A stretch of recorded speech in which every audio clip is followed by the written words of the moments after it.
Langit malam di atas kota Teheran, tepatnya di negara Iran, tidak seperti biasanya. Pada tanggal 13 Juni tahun 2025, pukul 23.45 menit waktu setempat, sirine mengaum, menyobek keheningan. Cahaya dari ledakan menyala seperti kembang api yang sangat besar, tepatnya seperti matahari mini yang meledak dari bawah tanah. Tepatnya di fasilitas nuklir di Fordo yang tersembunyi sangat dalam di negara Iran, dihantam dengan presisi yang sangat tinggi. Tidak lama kemudian, ledakan susulan terdengar daripada fasilitas nuklir yang lain milik negara Iran di Natanz, Iswahan, dan di daerah lain yang dikenal sebagai jantung program nuklir terbesar milik negara Iran. Dunia baru saja menyaksikan dimulainya babak baru yang paling berbahaya dan paling brutal dalam konflik Timur Tengah modern yang terjadi saat ini. Warga kota Teheran yang awalnya sedang beristirahat keluar rumah berbondong-bondong dalam kondisi kepanikan yang sangat tinggi. Mereka melihat langit-langit menyala merah sangat terang dan mendengar dentuman yang tidak mereka kenal sebelumnya. Televisi pemerintahan menyiarkan gambar kehancuran kota-kota mereka. Pihak berwenang segera menutup semua bandara dan meminta setiap warga tetap ada di rumah. Di seluruh dunia, berita tentang serangan ini menyebar sangat cepat, memicu kekhawatiran bahwa konfrontasi bersenjata penuh antara dua musuh bebuyutan ini telah dimulai antara negara Iran dan negara Israel.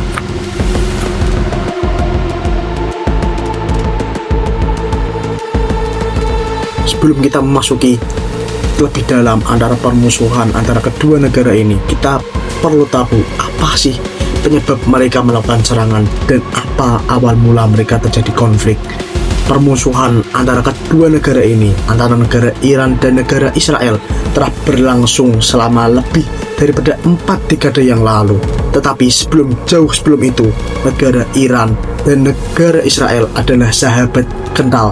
Bak pasang kaos kaki dan bak pasang sendal jepit antara kanan dan kiri sama. Mereka adalah sahabat dulunya. Tetapi sejak revolusi Islam tahun 1979, Iran menjadi lawan ideologis negara Israel. Iran memandang Israel sebagai penjajah Palestina, sementara Israel melihat Iran sebagai ancaman besar yang sangat esensial karena program nuklirnya yang sangat besar. Keduanya tidak berperang secara langsung, secara besar-besaran, tetapi bersaing melalui perang bayangan, melalui spionase, sabotase, serangan udara di Suriah, dan pendanaan kelompok-kelompok seperti Hizbullah dan Hamas.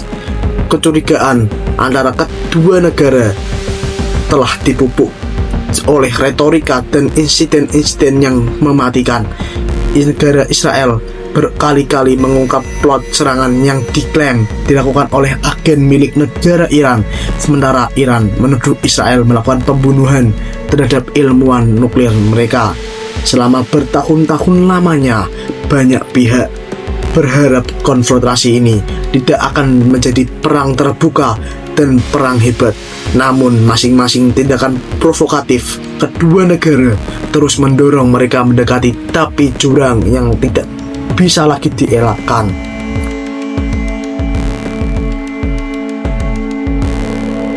Perseteruan negara Israel dan negara Iran teruslah berlanjut hingga pada tahun 2024 Israel menemukan celah yang cukup besar yang dimiliki oleh negara Iran, yaitu dengan apa?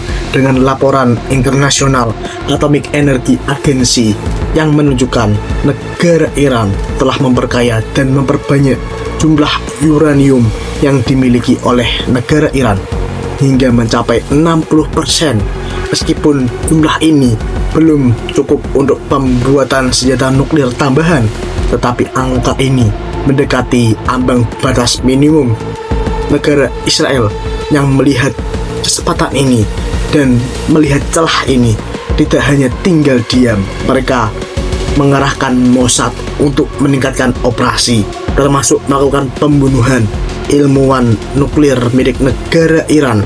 Dan tidak hanya sampai di situ saja, mereka melakukan sabotase fasilitas-fasilitas nuklir milik negara Iran.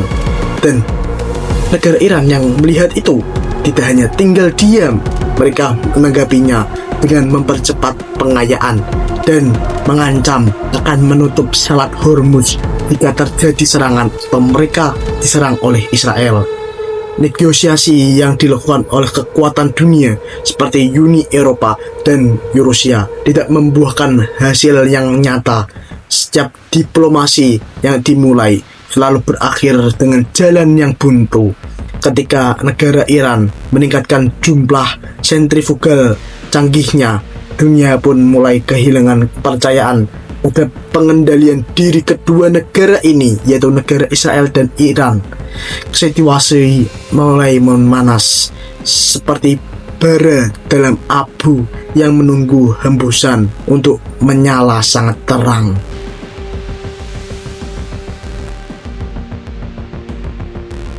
Lalu pada akhirnya negara Israel yang sudah tidak tahan melihat negara Iran, mereka melakukan serangan terhadap negara Iran. Israel menamakan serangan ini dengan serangan Operasi Singa Terbit yang terjadi pada tanggal 13 Juni tahun 2025 sebagai Operation Rising Lion.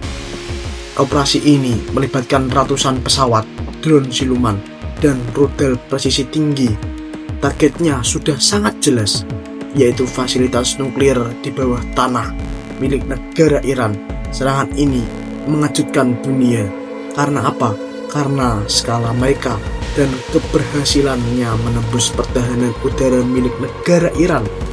Jet tempur F-35 menyelinap masuk melalui ruang udara Suriah dan milik negara Irak, menjatuhkan amunisi berpemandu ke fasilitas-fasilitas nuklir milik negara Iran, yaitu tepatnya di Natan dan Iswahan.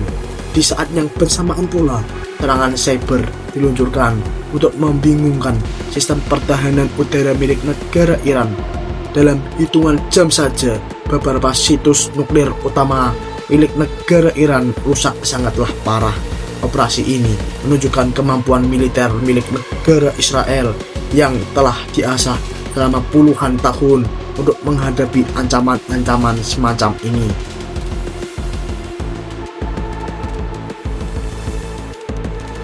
Melihat negaranya diserang, negara Iran tidak hanya tinggal diam. Tepat 2 hari setelah serangan udara Israel, negara Iran menunjukkan bahwa mereka tidak akan tinggal diam lagi. Dalam sebuah konferensi pers darurat yang disiarkan secara langsung di kota Teheran, Presiden Iran mengumumkan bahwa negaranya akan membalas dengan kekuatan yang sangat penuh. Malam itu juga, lebih daripada 300 misil balistik dan drone bersenjata diluncurkan ke wilayah-wilayah Israel. Meski sistem pertahanan udara Israel seperti Iron Dome dan David Slings berhasil mencegat sebagian besar proyektil, beberapa misil berhasil lolos. Salah satunya menghantam rumah sakit Seroka di Bir Sheva, menyebabkan korban jiwa dan luka-luka. Sebuah sekolah di Tel Aviv rusak berat. Masyarakat Israel terkejut dan ketakutan melanda. Sirine berbunyi di seluruh negeri milik negara Israel dan warga mereka bergegas ke tempat perlindungan yang ada.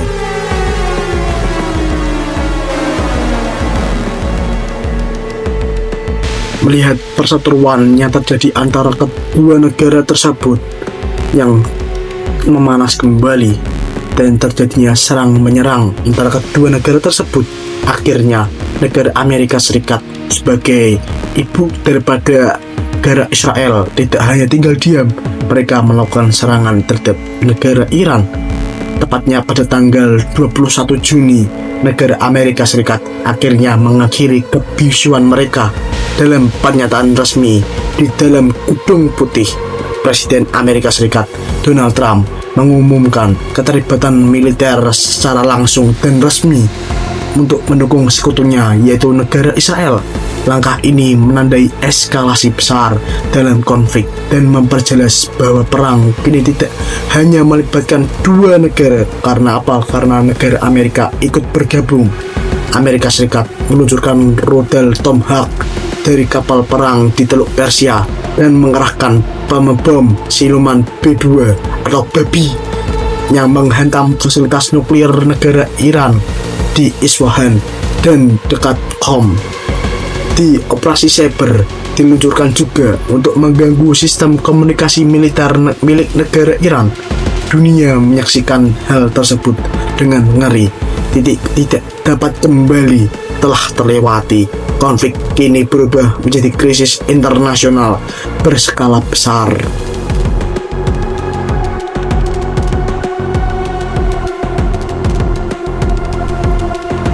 Akibat serangan yang terjadi antara kedua negara tersebut, dunia menjadi terkejut.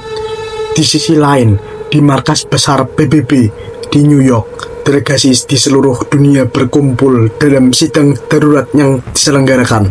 Sekjen PBB menyampaikan pernyataan yang sangat keras yang menyerukan penghentian segera permusuhan antara kedua negara dan meminta akses penuh kemanusiaan yang terdampak di wilayah-wilayah yang terjadi serangan.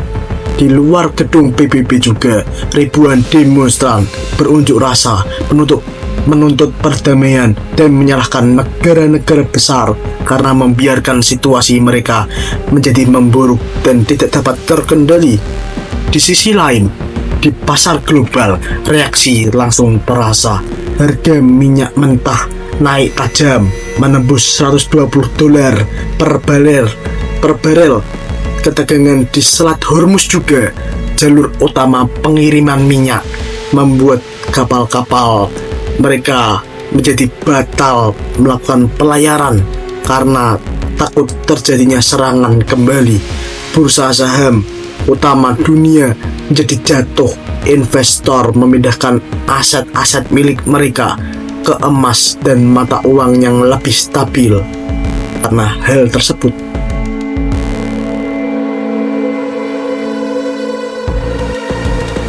konflik milik negara Iran dan negara Israel teruslah berlanjut hingga di negara Iran, tepatnya di kota Teheran, suara sirine dan dentuman tidak lagi mengejutkan warga-warga sekitar dan warga negara Teheran.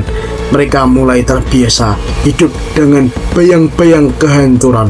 Toko-toko hanya buka beberapa jam saja dan bahan pangan dibatasi. Banyak keluarga menggali ruang bawah tanah sebagai tempat untuk berlindung mereka. Generator menjadi barang yang sangat berharga, yaitu sebagai listrik. Dan karena apa? Karena listrik mereka seringlah padam. Anak-anak berhenti melakukan kegiatan sekolah.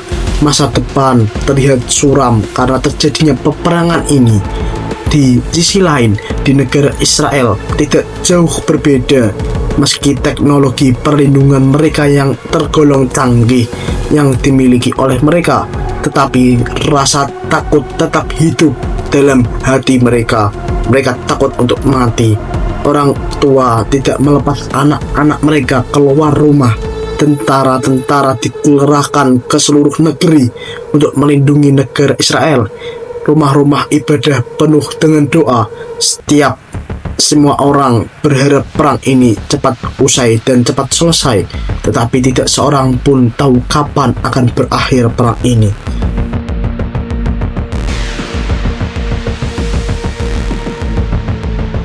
Melihat ketimpangan yang terjadi antara kedua belah negara, yaitu antara negara Israel dan negara Iran, karena keterlibatan Amerika Serikat dalam perang ini, negara Iran tidak lagi berperang sendirian. Karena negara Iran dalam waktu singkat mereka meminta bantuan Hizbullah di Lebanon dengan menembakkan roket di utara Israel. Di sisi lain, di negara Irak, misil milik Hasad Asabi menyerang konvoi militer milik negara Amerika. Houthi di Yaman menargetkan kapal dagang Israel di Laut Merah. Perang ini meluas menjadi ajang balas dendam banyak pihak. Negara Israel membalas dengan serangan udara ke Lebanon dan Suriah. Amerika Serikat meningkatkan kehadiran militernya di Timur Tengah, mengirimkan kapal induk dan sistem pertahanan tambahan milik Amerika Serikat ke negara Israel. Sementara itu, rakyat sipil menjadi korban dalam hal ini. Dalam pertempuran ini, rakyat sipil lah yang menjadi korban. Ratusan orang telah tewas dalam waktu 2 minggu sahaja. Ribuan lainnya mulai mengungsi dan terjadinya luka-luka.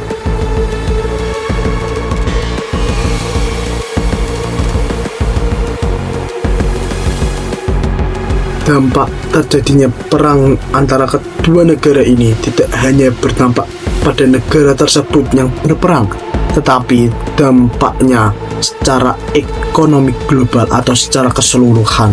Krisis ini bukan hanya milik negara Timur Tengah, tetapi dunia juga merasakannya. Rantai pasokan energi menjadi terganggu, harga bensin naik hampir di setiap negara, industri penerbangan juga, dan logistik menjadi terpukul akibat perang yang terjadi ini. Negara berkembang pun menghadapi inflasi yang tinggi, dunia menghadapi era resesi yang baru. Investor juga menarik modal daripada negara-negara di Asia, termasuk Indonesia. Nilai tukar rupiah menjadi melemah. Pemerintah Indonesia mengalokasikan dana cadangan untuk subsidi BBM dan pangan. Ekspor terganggu karena biaya logistik yang meningkat drastis, sangat mahal. Dunia sekali lagi menyadari bahwa satu percikan kecil di Timur Tengah bisa membakar seluruh planet, dan tepatnya di planet bumi ini semua berdampak karena perang.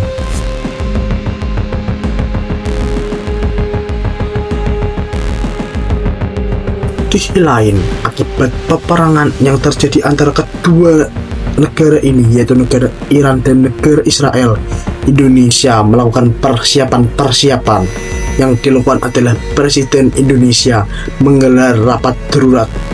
Ia atau Presiden Prabowo Subianto menginstruksikan peningkatan cadangan energi nasional dan memperkuat komunikasi secara diplomatik. Kementerian Luar Negeri mengaktifkan semua misi diplomatik di kawasan-kawasannya, di WNI, di Iran dan di Israel dievakuasi secara bertahap agar mereka aman. BSSN meningkatkan pengawasan terhadap potensi serangan cyber. TNI siaga menghadapi segala kemungkinan. Masyarakat diminta untuk tidak panik dan tidak khawatir. Pemerintah menyampaikan bahwa Indonesia tidak akan terlibat secara langsung, tetapi siap berkontribusi dalam perdamaian secara global dan membantu perdamaian secara utuh.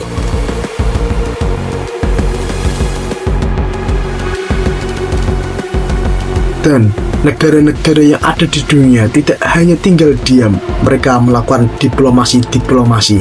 Beberapa antaranya negara-negara yang mencoba untuk menengahi permasalahan kedua negara ini, yaitu negara Swiss, Oman, Turki, dan bahkan negara Vatikan. Namun, upaya mereka terhalang oleh ego politik dan dendam sejarah masing-masing negara yang dimiliki, yaitu negara Iran memiliki dendamnya sendiri, negara Israel memiliki dendamnya sendiri. Negara Iran menolak berhenti selama Israel tidak angkat kaki daripada negara Palestina. Israel menuntut penghentian program nuklir Iran. Dan Amerika Serikat, kok Amerika Serikat? Kenapa urusannya? Amerika Serikat menolak gencatan senjata tanpa syarat. Wah, biasaan negara ini. Sidang Dewan Keamanan PBB berakhir menjadi buntu dan tidak dapat solusi. Negara Rusia dan negara Cina menyalahkan negara Amerika Serikat. Ya mesti orang Amerika Serikat selalu ikut campur. Sementara di Eropa terbagi menjadi dua kubu. Dunia tampak menjadi lumpuh. Media global memberitakan penderitaan rakyat. Namun, tidak ada pemimpin yang benar-benar mengambil langkah yang besar untuk menyelesaikan masalah ini dan untuk menghentikan peperangan yang sedang terjadi.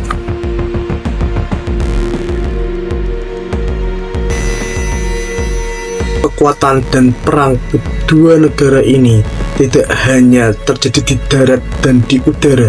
Dunia maya juga menjadi medan baru.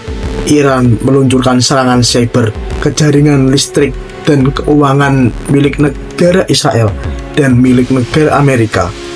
Beberapa situs perbankan Israel mulai lumpuh. Di Amerika Serikat, serangan menyebabkan gangguan pada jaringan logistik militer milik Amerika Serikat. Sebagai balasan atas serangan cyber yang terjadi, unit cyber Israel menghantam infrastruktur digital milik negara Iran. Sistem komunikasi pemerintahan dan bandara disabotase oleh negara Israel terhadap negara Iran agar mereka tidak dapat mengoperasikan sistem-sistem cyber milik negara Iran secara optimal dan menyeluruh. Dan tidak hanya sampai di situ, bahkan media sosial milik negara Iran sempat offline selama lebih daripada 3 hari. Dunia mulai menyadari bahwa senjata kini tidak hanya harus berupa rudal balistik yang sangat besar dan mematikan secara nyata, tetapi bisa dalam bentuk kode untuk menyerang dengan kekuatan cyber.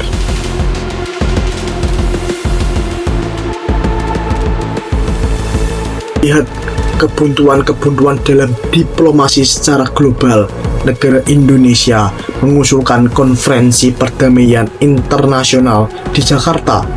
Usulan ini disambut oleh ASEAN dan OKI.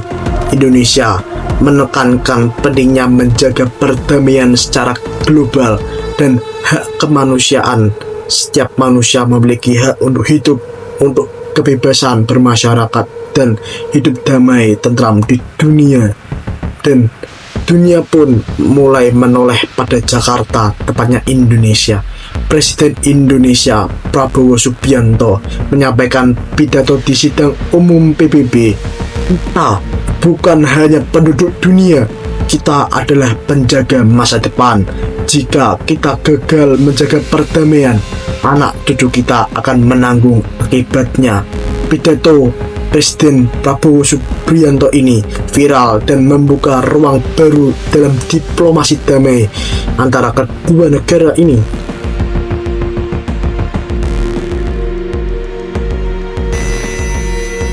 Karena terjadinya perang yang terus berlanjut, seruan para tokoh-tokoh agama dan tokoh-tokoh yang berpengaruh mulai diajukan untuk perdamaian agar terjadi antara kedua belah negara. Ulama dan pemimpin agama dari berbagai negara mulai bersuara. Grand Mufti Al-Azhar menyerukan gencatan senjata agar segera terjadi antara kedua belah negara.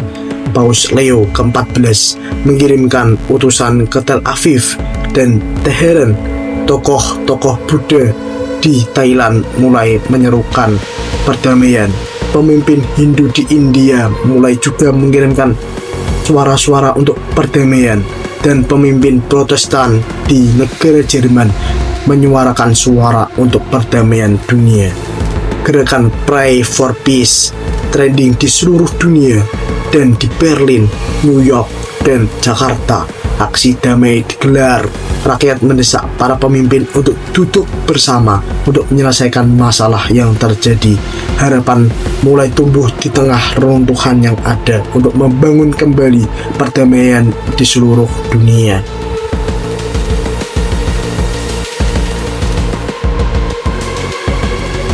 Lalu akhirnya pada tanggal 23 Juni berkat mediasi negara Qatar, Turki, dan Indonesia, gencatan senjata 72 jam disepakati antara kedua belah negara. Bantuan kemanusiaan dikirimkan, korban luka-luka dievakuasi, dunia menarik napas lega. Akhirnya kedua negara bisa melakukan gencatan senjata. Meski hanya sementara, gencatan senjata ini dianggap sebagai celah kecil dalam tembok tebal kebencian kedua negara. Para diplomat berharap celah itu bisa diperbesar jadi jalan damai dan dalam perdamaian dunia yang secara permanen dan secara utuh untuk menjaga perdamaian yang ada.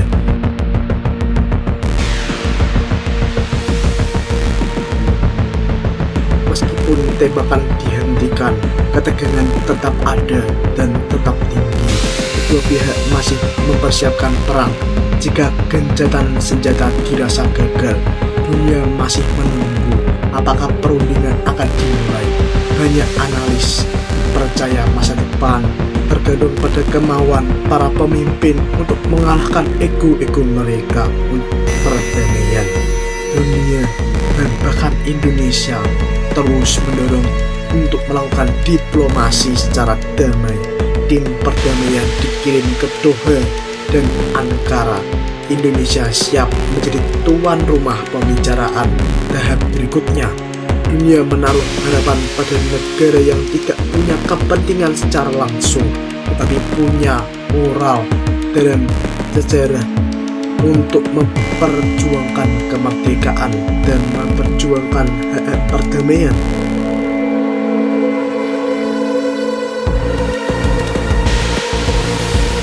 Krisis dan peperangan yang terjadi antara kedua belah negara ini menyadarkan Indonesia akan pentingnya ketahanan nasional.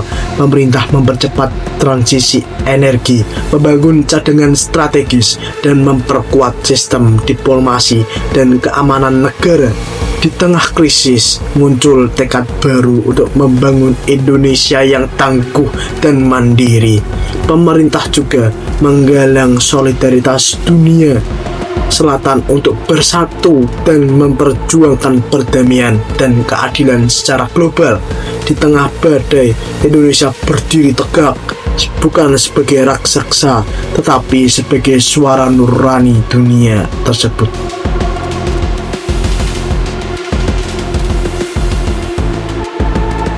Langit di atas Persia dan di tanah Kanaan masih abu-abu dan belum mencapai apa yang disebut kedamaian yang abadi, karena belum adanya kedamaian yang utuh selama mereka masih memiliki dendam. Gema ledakan mungkin telah berhenti, tetapi luka masih mengena. Di antara puing-puing dan harapan tumbuh pelan dan perlahan, namun pasti. Damai bukan sekadar kata, ia adalah keputusan. Dia adalah keberanian untuk berhenti membalas dan mulai untuk mendengar satu sama lain. Dan di sebuah negara di Khatulistiwa, suara damai terus diperdengarkan, karena di Indonesia percaya perdamaian bukan sekedar pilihan. Perdamaian adalah warisan yang harus kita tinggalkan untuk dunia ini agar dunia terus damai selama-lamanya.